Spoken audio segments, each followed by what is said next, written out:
connector that's been used here has seen better days. So I think, not that I'm suggesting that's going to cause, I don't know, but I'm going to pull it apart and have a look anyway, because I need to connect up an ignition sensor to one of the terminals. But I don't know if that's enough of an over for you yet, but I'll keep going for a moment. I'll pull that apart and have a look at it anyway. The radio itself, you know, it's been through the wars a bit. Like I said, it's a loner. Not much else to report really. So, short of unplugging the car completely from that battery, I think I'll take your advice and yeah, no, I can hook it up to another car battery, I think, and just rule that out altogether that way. Righto. Back to you, Steve. VK6CS, VK6FDKL. VK6FDKL, VK6CS. Yeah, okay, Dan. Yeah, I've just been recording that over, and yeah, the radio might have had a problem with it, and that might have been why it found its way out of commercial use, possibly. But yeah, running it on the standalone battery will tell the tale.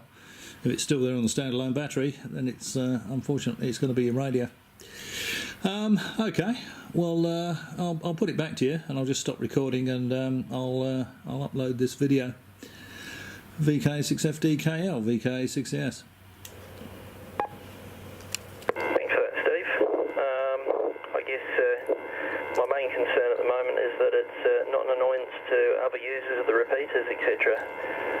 If I can get another week or so out of it, that'll do at least. So anyway, I will go get a standalone battery and see if it continues, and I'll hover near YouTube and wait with bated breath to see your video. Thanks for that, VK6FDKL, just going clear and listening. Yeah, cheers, Dan. The upload speed's pretty glacial, so it's only 2 minutes long, but it'll probably take 3 hours to upload. But I'll upload it now. Cheers, mate. Have fun. VK6S. Okay, well, that's VK6FDKL, who's got a commercial radio. It's an SRM 9000, but it's got that funny noise in the background, and it's been a few people have mentioned it to him, but he's got no idea what it sounds like.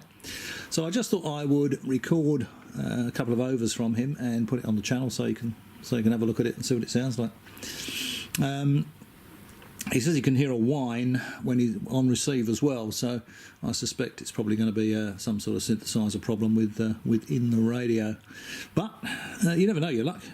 Once he tries it on a standalone battery, if the noise is still there, then you know it's the radio, and if it's not, it's something really peculiar going on with his car wiring. Hope you found that interesting. As always, thanks for watching. I'll catch you next time.